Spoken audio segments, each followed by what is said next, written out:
Meus amigos, boa noite para todos. Eu fico muito feliz por duas razões. A primeira, de conhecer Tampa pela primeira vez, essa bela cidade. E a segunda, porque hoje, nesse ano de 2012, é a minha última palestra nos Estados Unidos. Porque eu regresso amanhã para o Brasil muito feliz pelo que temos visto, pelo trabalho que está sendo realizado aqui. E isso tudo está muito conectado com o tema da noite. Hoje nós vamos refletir sobre os construtores do amanhã. Esse é o tema da palestra. É muito difícil falar do futuro. É muito difícil prever o futuro com seriedade. É fácil prever o futuro como era feito na minha terra. Ou melhor, na terra da minha mãe, no norte de Minas. Lá havia um vidente e as mulheres ficavam grávidas e procuravam ele. E ele escrevia, ele dizia assim, não, você vai ter menino. Ah, menino, que coisa boa, vai ter menino. E ele anotava no caderninho, menina. Quando a pessoa vinha reclamar, né? Você falou que era menino? Não, senhora. Falei que era menina. Aí a pessoa ia olhar, conferir a notinha no caderno, estava lá anotado menina. Então tinha sempre 50% de chance de acertar. Ele sempre anotava que se alguém voltasse para reclamar, naturalmente, porque não deu certo. Né? Dessa maneira é muito fácil de prever o futuro. Mas quando se trata de um aspecto tão complexo quanto é a entrada da Terra no mundo de regeneração, a nova era, as variáveis são tão grandes, há uma soma de aspectos tão profundos, isso tem implicações espirituais de tamanha magnitude que as previsões precisam ser mais cautelosas. Por essa razão, nós baseamos a nossa reflexão da noite, especialmente, na obra de Allan Kardec chamada Gênese, e também nas obras que tratam dos aspectos do Evangelho que apontam para essa questão da nova era, do futuro. É importante que a gente entenda, como diz Emmanuel no prefácio do livro Nos Domínios da Mediunidade. Diariamente partem da Terra, diz Emmanuel, das mais variadas metrópoles, dos recantos mais obscuros, milhões de viajores.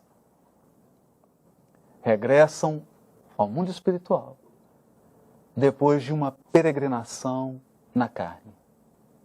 Voltam para o seu lar de origem.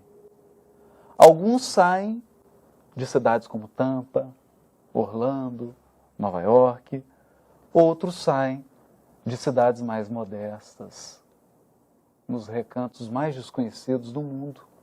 Nem todos com o mesmo grau de consciência do local para onde regressam, nem todos com o mesmo nível espiritual, porque a Terra é ambiente de variedade. Ao contrário do mundo espiritual, onde vigoram as leis da sintonia, onde as comunidades se reúnem baseadas no patamar evolutivo dos espíritos que lá habitam, aqui na Terra, nós podemos ter, convivendo lado a lado, morando na mesma vizinhança, espíritos muito superiores, com aquisições espirituais expressivas, ao lado de espíritos ainda bastante ignorantes e embrutecidos. Porque vigora no plano da carne a lei dos contrastes. É aqui na encarnação que nós damos o testemunho e a prova da lição assimilada. Se de fato o conteúdo que nós assimilamos é um conteúdo puramente intelectual ou se realmente ele já foi incorporado ao coração.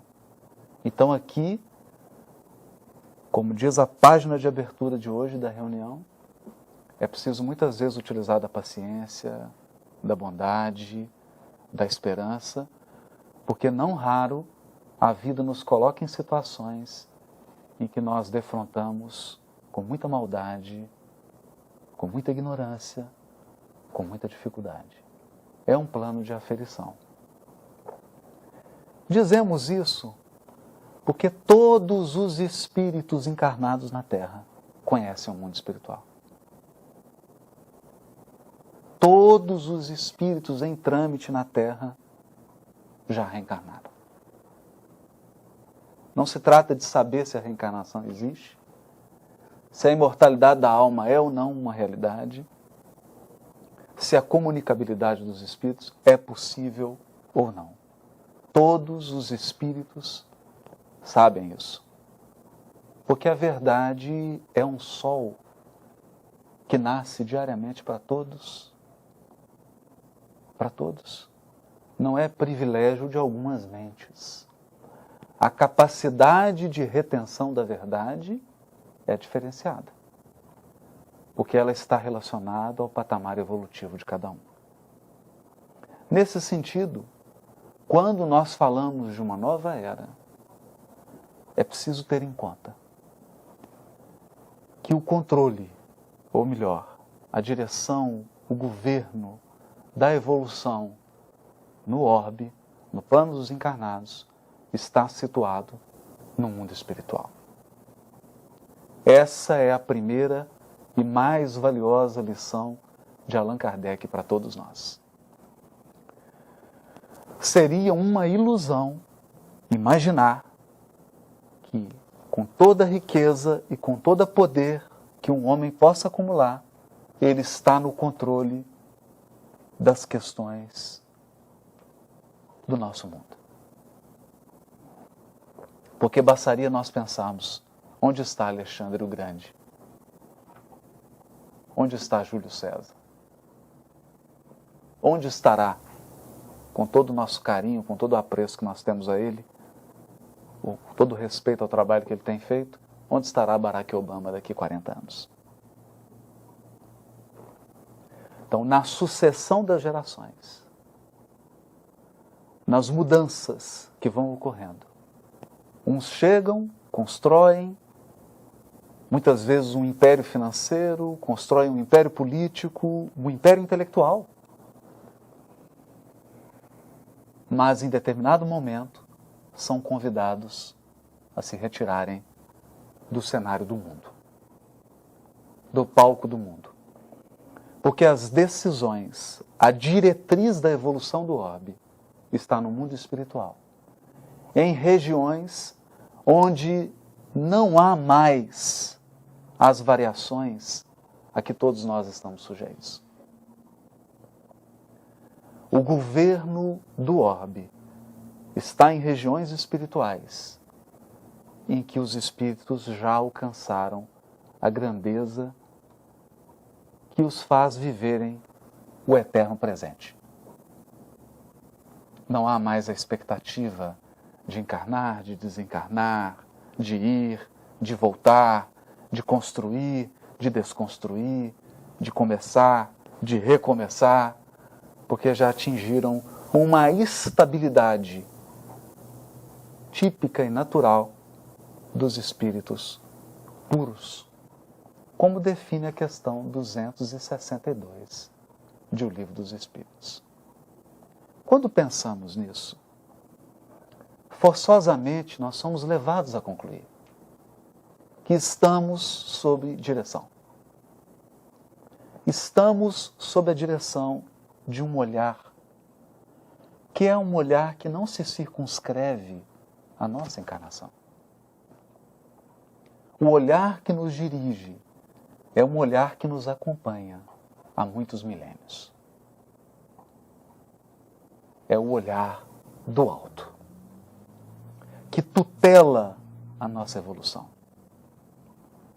Um olhar que do mundo espiritual superior acompanha um adulto, um ancião, uma anciã se tornarem novamente crianças. Começarem o beabá, aprenderem de novo a caminhar, aprenderem de novo uma língua, aprenderem a falar. Porque esses hiatos, essas paradas, ou melhor, usando a linguagem de mineiro, essas estações de trem. Porque as encarnações são estações de trem. O trem dá aquela parada, você desce do vagão e entra de novo. Porque esse entrar e sair é uma grande lição da providência divina para todos nós. Essa lição se chama renovação.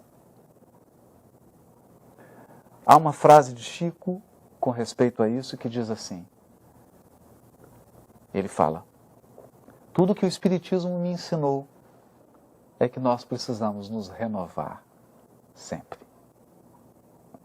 Renovar sempre. Mas nós temos uma tendência psicológica à estabilização. Nós chegamos num patamar e o primeiro impulso é o da inércia. É o de parar. E a vida está sempre convidando a renovação constante. Basta pensar nas paisagens agora. Como que as folhas vão secando, tudo vai se alterando para que depois surja uma primavera e surpreenda nós todos. A natureza está constantemente nos dando essa lição. Por essa razão, nós só podemos falar de indícios da renovação. Quando perguntaram para Jesus, dê-nos então um sinal de quando chegarem esses tempos, o que ocorrerá? E Jesus, na narrativa firme, que tem muito também de expressão idiomática da língua, o narrador escreve Jesus dizendo assim: hipócritas, por que vocês pedem um sinal? Não sabeis quando o fruto já está maduro, que é chegado o verão? Mostrando que nós temos, na verdade, um grande telão, uma grande placa de aviso universal, que é a natureza, com seus ciclos, com a sua lógica de primavera, verão, outono e inverno, de renovação. E nós, à semelhança das aves que agora já descem do norte, e vêm todas, e eu digo das aves mesmo, de asas, que descem para cá, nós sentimos internamente. Nós possuímos uma bússola interna. Há um mecanismo interior dentro de nós que diz: está chegando a hora. Chegou a hora de mudar. E nós não podemos subestimar a bússola interna das pessoas. Nós não podemos subestimar o espírito imortal, como costumamos fazê-lo. Por isso dizia Kardec, a renovação que se aguarda, ela é muito mais moral, ela ocorre na entranha dos seres do que no externo. Muitos aguardam fenômenos espetaculares, como vulcões entrando em erupção, terremotos, tsunamis. Mas esses fenômenos estão presentes na natureza desde que a Terra existe. E eles têm o seu ciclo de acontecimento. Eles ocorrem ciclicamente. Sempre ocorreram. Sempre. Não há novidade nisso.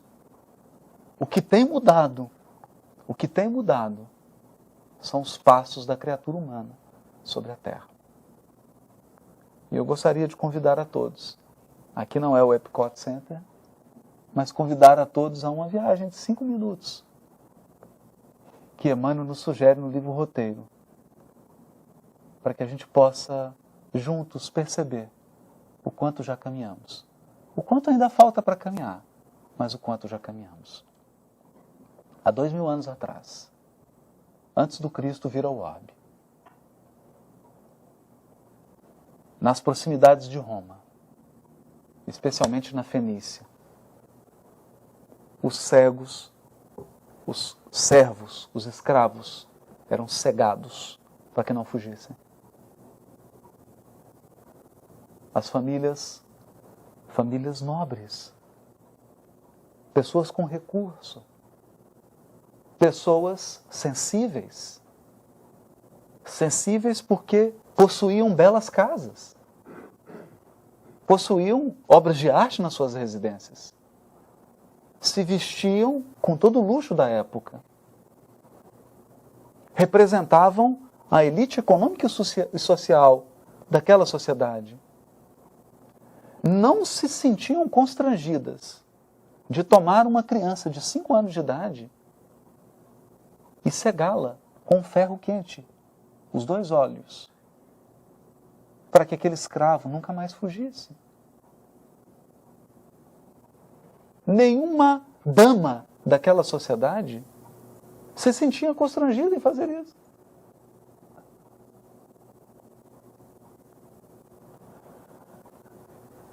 Na própria cidade imperial,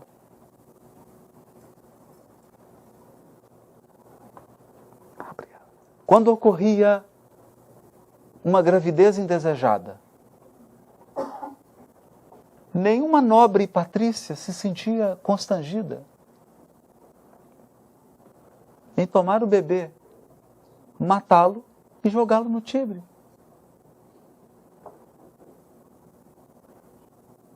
Isso era comum. Quando ocorria um adultério, dizia a lei judaica, há o apedrejamento. Não há histórico de nenhum homem apedrejado. Só as mulheres. Os adúlteros saíam ilesos. As adúlteras eram levadas para a praça pública e as pessoas se sentiam confortáveis em atirar pedras até a morte daquela mulher.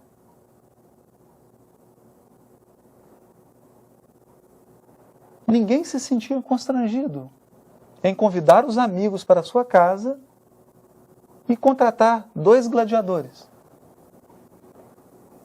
para que durante o jantar, ou antes ou depois, entrassem numa luta perto do lugar onde você estava comendo, sabendo que a luta de gladiador tinha fim quando um deles morria.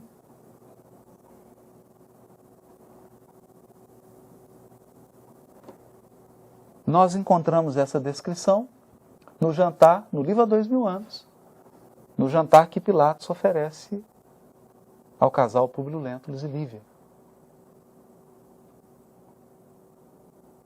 E Lívia faz um pedido que não queria presenciar. Então, quando chega o Cristo e começa a falar de tolerância, quando chega o Cristo e começa a falar de perdão, começa a falar de fraternidade, começa a falar de acolhimento, de preocupar com o outro, uma nova era, um novo caminho se abre para a humanidade. Para toda a humanidade. E como a renovação tem que começar num ponto, aquele foi o ponto escolhido. E dali se irradiou um processo transformador para todo o mundo. Para todo o mundo. Demorou um pouco. Mas no século XVIII, é nessa nação, depois de muita luta, com muito esforço, consegue-se uma conquista que vai mudar a história das civilizações atuais. A Declaração de Independência, a Declaração de Direitos Humanos, para e passo com a Revolução Francesa. Nós passamos a ter presentes nas nossas constituições, pelo menos dos países que já subiram nesse degrau, a garantia de direitos humanos. Foi nesse país que se levantou uma voz, Martin Luther King, exigindo que os direitos fossem para todos. Para Todos. E não passou muito tempo. Pelo menos do ponto de vista de desenvolvimento social, urbano, político, econômico, nós já podemos olhar para a face do mundo e perceber um grandioso avanço. Um grandioso avanço. E o que acontecerá com esse processo? Ele vai se aprofundar. Ele vai se aprofundar. A nova geração de seres não é uma nova geração de anjos. Não se trata de encarnar na Terra espíritos angélicos. Porque isso não é mundo de regeneração. Quando Kardec examina a escala dos mundos, ele deixa muito claro que o mundo de regeneração é um mundo de transição. É uma transição. É uma passagem de expiação e prova para um mundo ditoso. Ele diz, é como recuperar-se de uma cirurgia. Nós entraremos numa espécie de convalescença moral. Daremos um passo, mas agora do homem espiritual. Não apenas do homem físico, do ser humano físico. E essa é uma grande distinção feita por Emmanuel e muito interessante. Muito interessante. Porque nós sabemos que as civilizações, as sociedades na Terra representam escolas. Ou, se preferirem, filtros. Cada sociedade possui o seu conjunto de virtudes, de conquistas e as mazelas que deve trabalhar. Não há 100% de luz, nem 100% de sombra em nenhum lugar do planeta. Há sempre um jogo de luz e sombra. Alguns lugares mais sombra, outros mais luz. Mas há sempre um jogo. E há sempre uma lição que o espírito imortal toma ao encarnar em determinado ponto do orbe. Quando nós lemos o livro Roteiro, o livro A Caminho da Luz, é possível extrair algumas lições? É possível extrair uma direção? Sim. É possível fazer previsão? Não. Não é possível. Prever o que vai acontecer. Mas é possível deduzir o caminho que se abre. Ou os caminhos que se abrem para a evolução da humanidade. O que tem sido trabalhado ao longo do tempo. E o primeiro ponto que nós observamos, já que todos somos convidados a ser os construtores do amanhã. O primeiro ponto destacado por Emmanuel no livro A Caminho da Luz.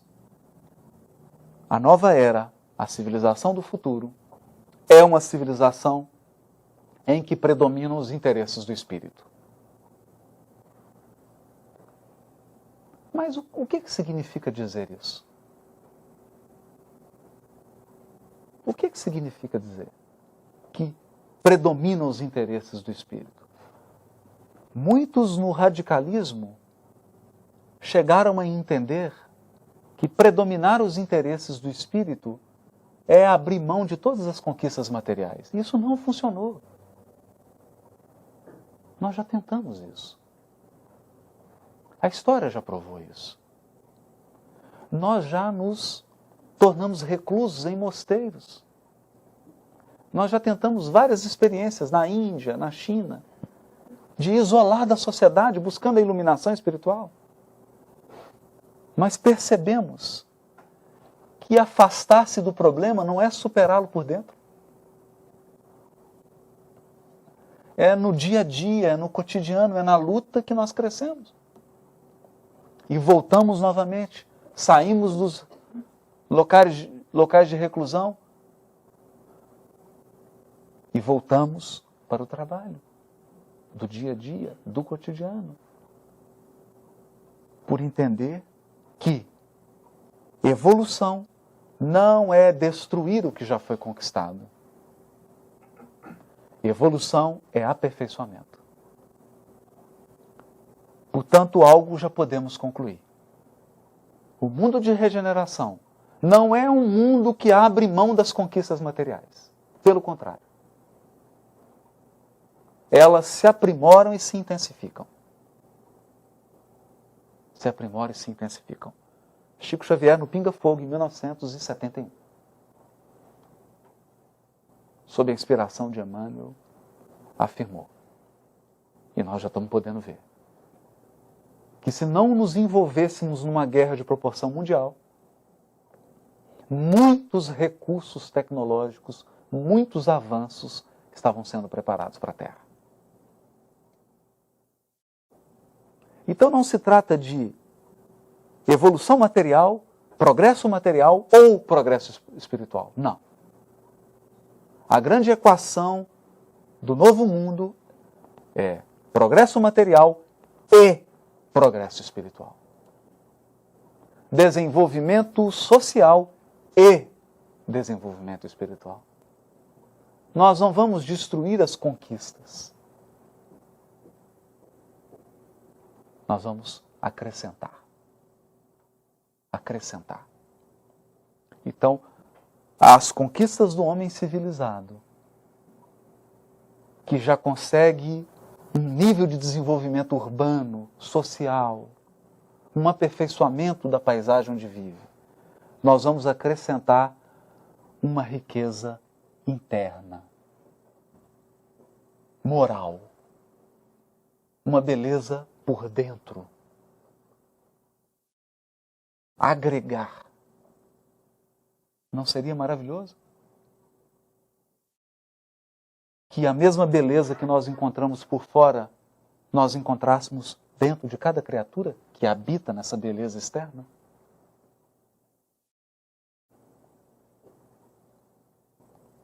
Então, essa é uma seta que aponta. A construção do futuro,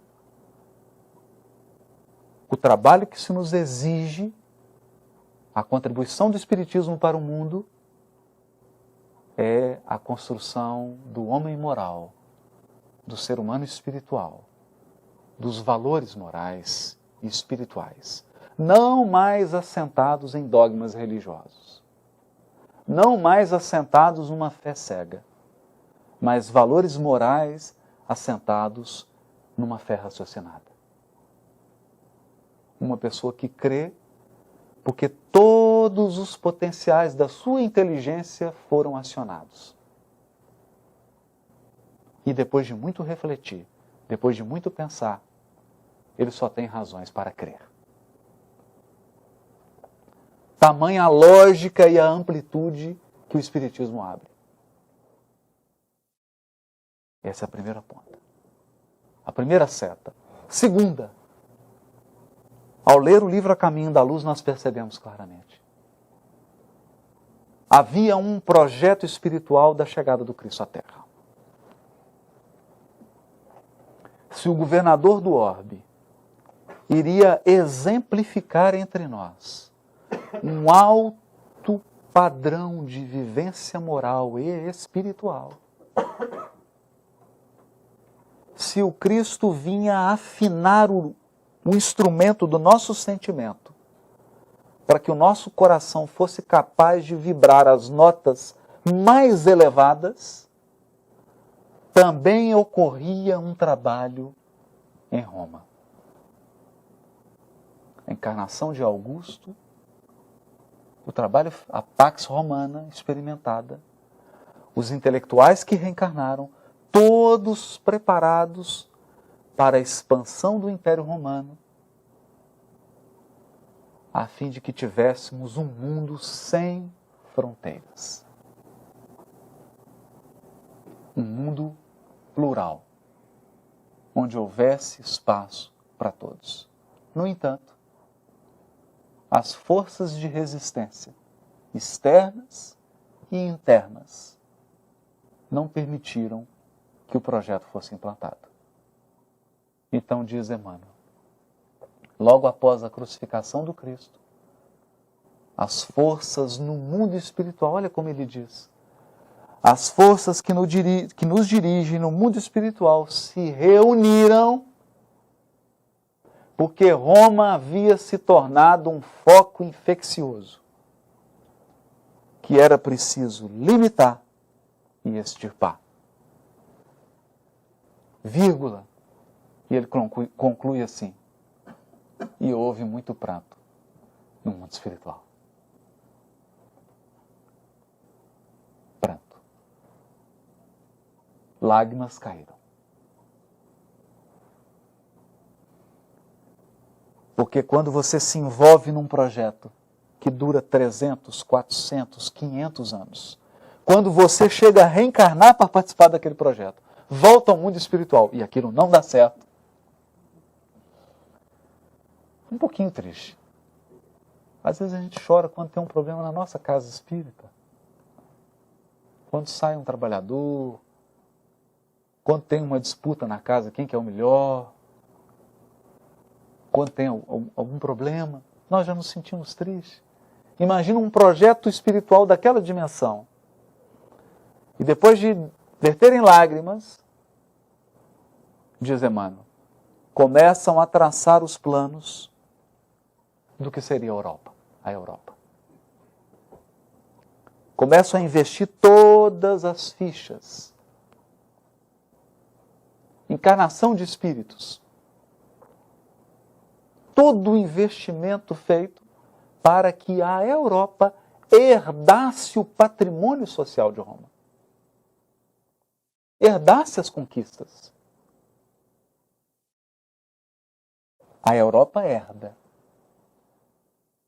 mas repete os mesmos erros. Repete os mesmos erros. Então, diz ele, uma nova deliberação ocorre no mundo superior. E Emmanuel utiliza palavras fortes. Por favor, não fiquem chateados comigo, são palavras do Emmanuel. Eu estou apenas repetindo. Ele diz assim, o cetro da civilização seria entregue à América.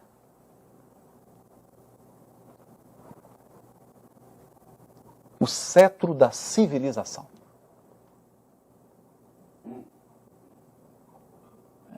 E nós percebemos, ele disse isso em 1938. Nós estamos em 2012. E nós estamos percebendo o que está acontecendo na América do Norte, América Central e América do Sul. O que tem ocorrido? E com a mesma lição. Essa é uma seta que aponta para o futuro.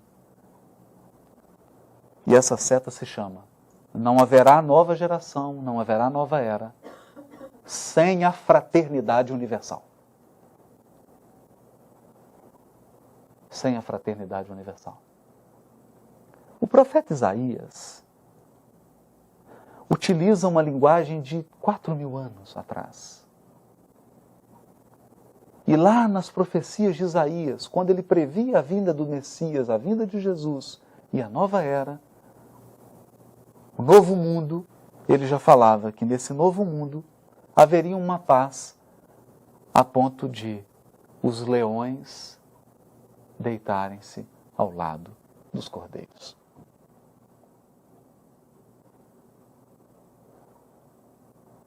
Isso é muito significativo. Porque não significa que o leão ia se transformar em cordeiro ou o cordeiro se transformar em leão.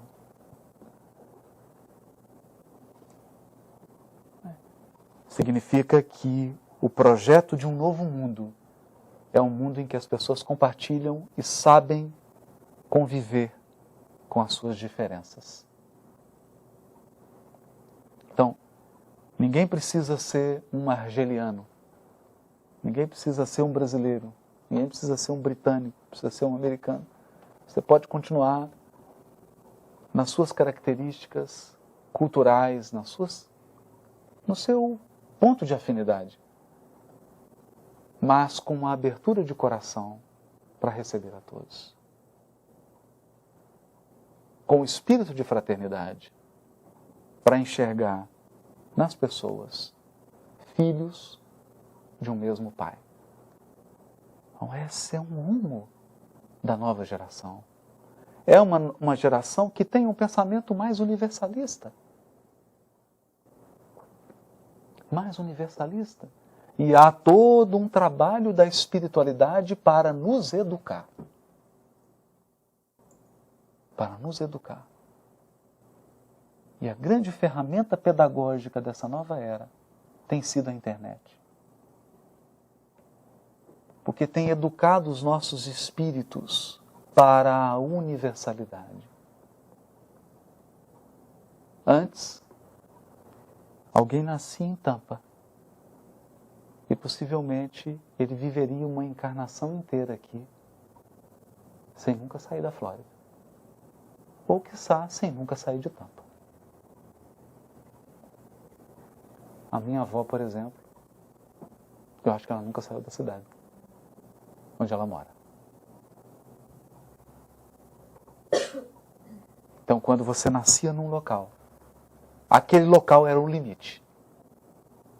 Sabe quando você coloca uma criança num cercadinho, né? Era mais ou menos assim. Mas acontece que hoje nós chegamos num nível de maturidade espiritual. A espiritualidade superior tem nos concedido uma mobilidade ampla. Uma capacidade circular. E essa capacidade vai aumentar. Vai aumentar. Porque na medida em que nós nos equilibramos por dentro, as nossas potencialidades, ou melhor, as nossas possibilidades externas se ampliam. Quanto mais equilíbrio por dentro, mais possibilidades externas. Porque quem tem equilíbrio por dentro sabe passar sem perturbar. É o que diz André Luiz no livro Agenda Cristã. Auxilia e passa. Ajuda e passa. Passa. Não fica ali esperando. Auxilia e passa. Porque às vezes nós nos auxiliamos e nos comprometemos, porque ficamos esperando, querendo resposta, querendo uma gratidão, querendo um resultado. Não. Auxilia e passa.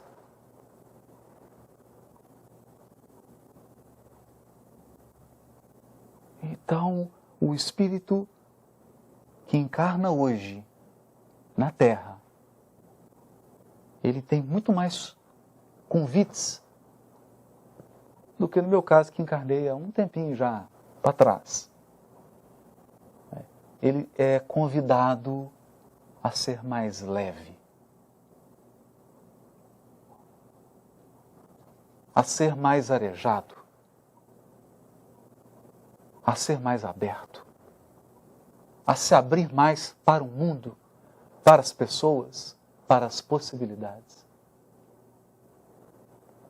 É um convite. Não significa que todos aceitam, mas o convite aí está. É uma característica da nova era. Outro ponto muito bem lembrado por Kardec, no livro A Gênese, é que a nova geração será uma geração que aprenderá a usufruir mais do que ter.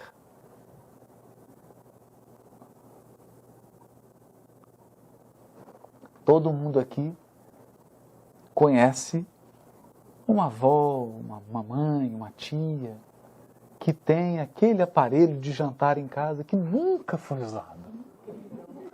Ela fez bodas de ouro, de diamante, e aquele aparelho nunca foi.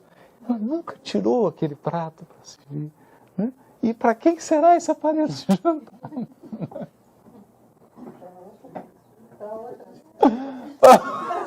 Para outro guardar. Então nós aprenderemos na nova era a nos livrarmos do espírito de culpa e a usufruir. A usufruir com equilíbrio. Com equilíbrio. Sem a ganância. Sem a sede de colecionador. A gente tem vontade de ter para colecionar, né? Você tem. Desrespeitando uma lei universal, que é a lei do uso. Você pode ter tudo que você usa. Não há nenhum problema. Essa será uma grande lição. Ainda conversava hoje com o presidente da Federação Espírita da Flórida, meu amigo Marcelo, sobre isso. Sobre quando esse padrão moral for incorporado, as mudanças que deverão ocorrer no sistema financeiro do mundo. Porque todas as instituições, tudo que funciona hoje na Terra, está baseado num padrão moral.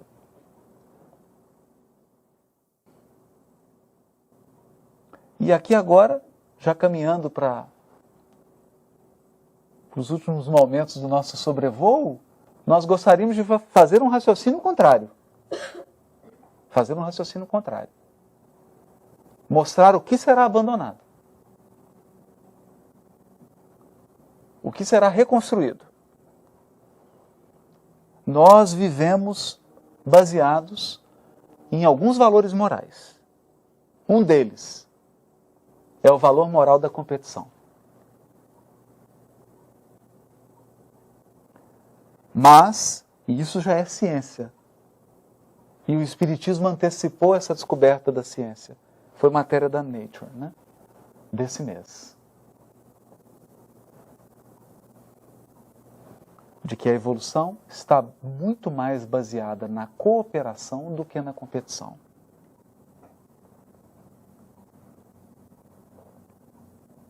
Basta pensar num conceito que Darwin não conheceu: ecossistema.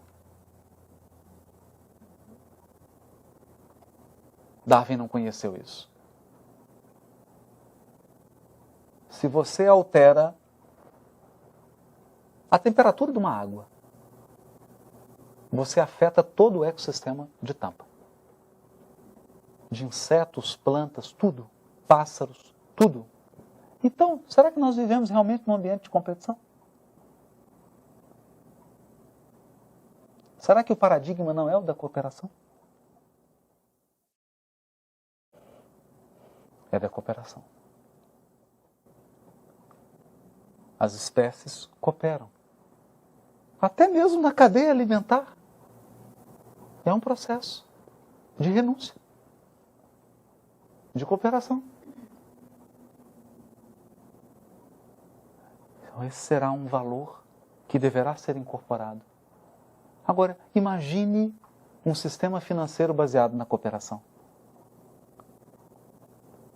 Imagine um sistema social, de seguro social, baseado na cooperação, no valor moral da cooperação. Não estou defendendo nenhuma plataforma política ou solução, até porque acho que os espíritos que vão trazer essa solução talvez não tenham nem reencarnado ainda. Não é esse o ponto. Estamos pensando nos valores. Aquilo que Kardec dizia. Uma nova geração será substituída. Porque os espíritos que aqui vão nascer já vivem essa realidade. Eles apenas vão trazer seus hábitos para cá. O que eles já vivem em outro local, vão trazer para cá. Então não é uma teoria milabolante. É uma prática que eles vão trazer. Uma prática do que eles já vivem. Imagine se nós substituíssemos o egoísmo pela caridade.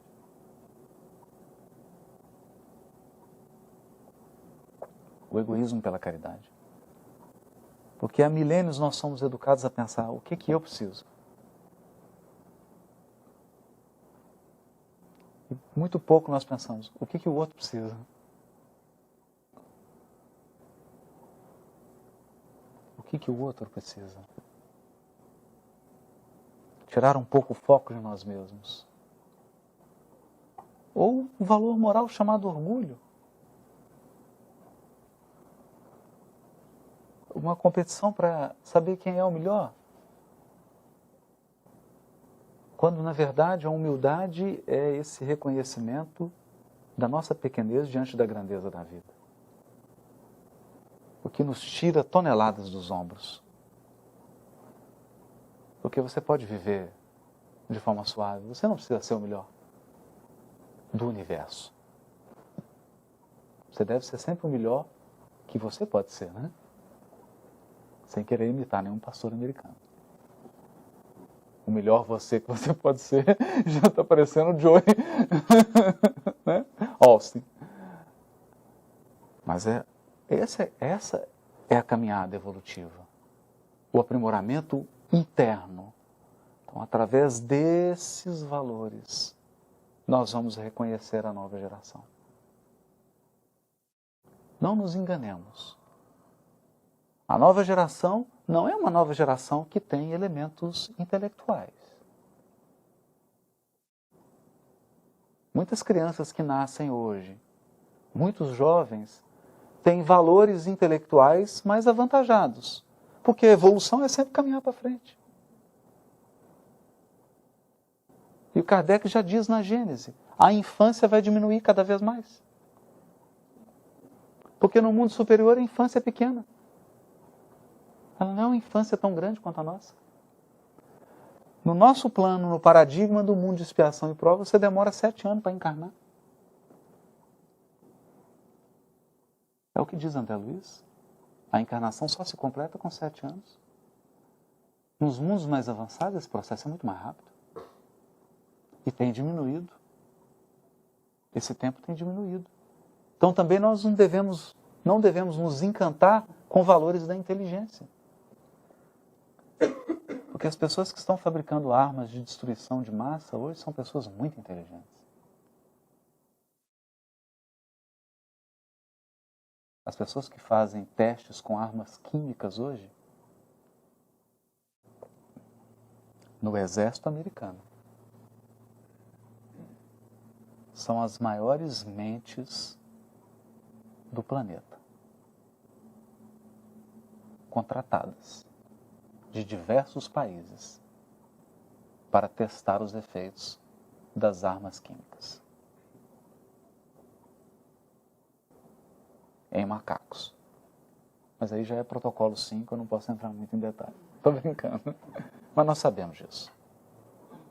São grandes inteligências. Então não é a inteligência que vai definir. É o padrão moral. O avanço moral. Porque se nós conseguimos estabilizar o sentimento, o progresso intelectual vem numa velocidade assombrosa. Assombrosa. Eu não sei se tem alguém que lida, mas tem, com certeza tem aqui, alguém que lida com a educação de crianças. Os maiores obstáculos para a aprendizagem são fatores emocionais. Uma criança que não consegue aprender na escola, porque tem pais, tem violência dentro de casa, é algum aspecto emocional. Quando você está emocionalmente bem, você aprende numa velocidade. Estabilizando a parte emocional, a parte moral, o nosso aprendizado será gigantesco. Será gigantesco. Enorme. Então essas são algumas direções extraídas da magistral obra de Allan Kardec, a Gênese. E que eu gostaria de fazer uma última colocação sobre essa obra. Muitos apressadamente abrem o livro A Gênese e falam impensadamente que a obra está ultrapassada. Porque Allan Kardec abordou teorias que já não são mais aceitas. Olha, eu não sei realmente se a versão que eu tenho da Gênese é diferente dessas pessoas. Mas a versão que eu tenho da Gênese, publicada pela Federação Espírita Brasileira, Kardec examinou algumas teorias da formação do orbe, da formação da Terra, como hipóteses da ciência. Ele não falou que era uma teoria dele. Ele falou na terceira pessoa. Há 5 teorias sobre a formação. Mas naquela época só haviam aquelas. E ele abordou uma por uma. Ele não endossou nenhuma teoria. Ele não falou, essa é a minha teoria, agora todo mundo aceita. Pelo contrário. Ele disse assim, o Espiritismo tem 3 aspectos. Um deles é o científico. No aspecto científico, o Espiritismo é progressivo. Então, se a ciência avançar, em algum ponto aqui houver uma contradição de uma teoria científica, ele vai lá e corrige. Com isso, ele nos deu 2 exemplos grandiosos que me cativam profundamente.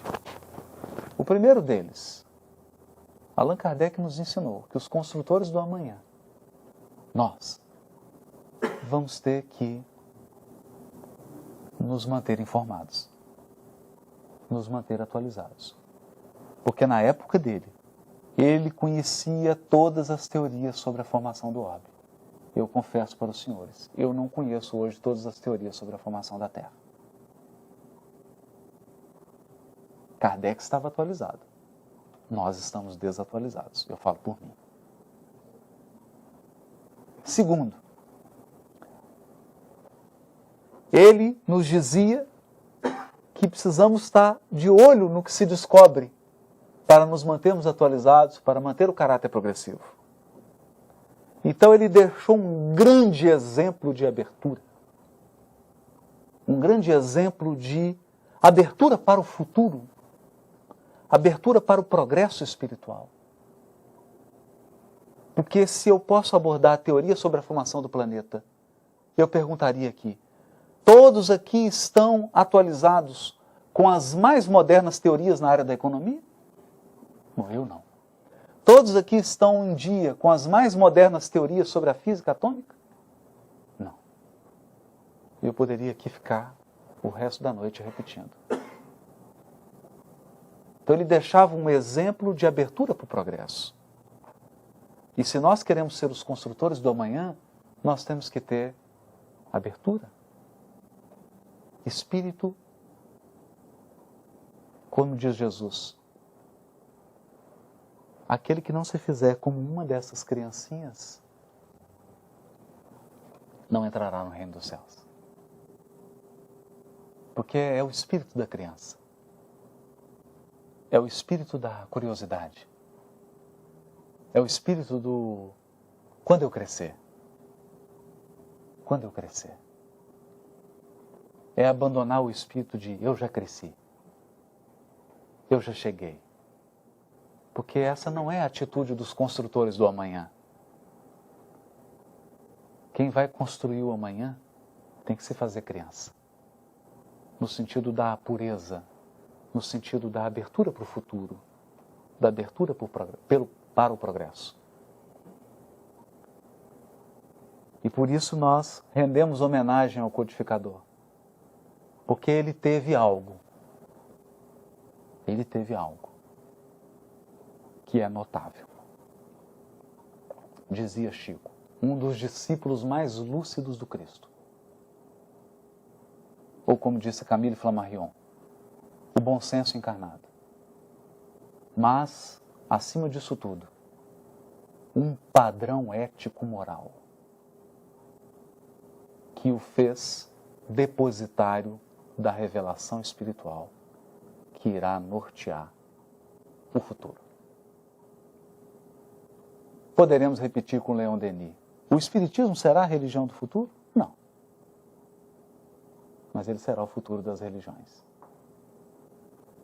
E um dia nós poderemos dizer com muita alegria, como Kardec disse na Sociedade Espírita Parisiense.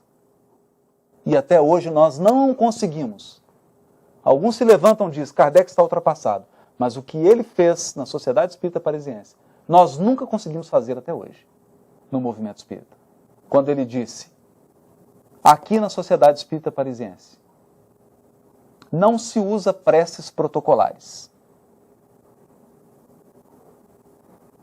Primeiro porque o Espiritismo não tem dogmas, não tem rituais. Mas o mais importante, nós não queremos ferir a sensibilidade do protestante espírita, do católico espírita, do judeu espírita, do muçulmano espírita. Eu ainda fico pensando se realmente sou como uma criança, tal qual aquela que Jesus puxou, se eu tenho essa abertura de coração para que um muçulmano entre aqui agora e diga, eu sou muçulmano espírita.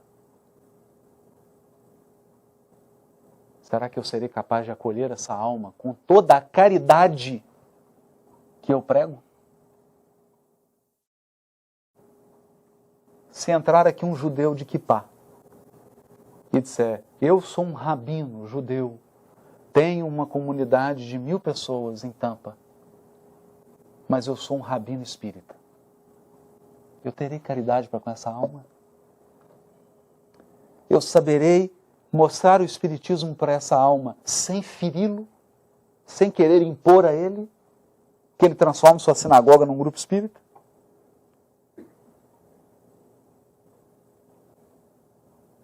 Da mesma forma, se chegar o protestante, se chegar o católico, Kardec teve. Kardec teve essa grandeza. Que ele era o codificador. Afinal, ele era o codificador. Afinal, ele tinha a grandeza moral. Afinal, ele foi o primeiro da nova era a colocar a pedra. Ou melhor, ele foi o primeiro a carregar por 100 metros a tocha. Queira Deus que nós tenhamos a honra de pelo menos tocar nela, porque ela vai caminhar conosco ou sem a nossa presença. É uma honra poder segurá-la, nem que seja por 10 metros. Muito obrigado. Boa noite para todos.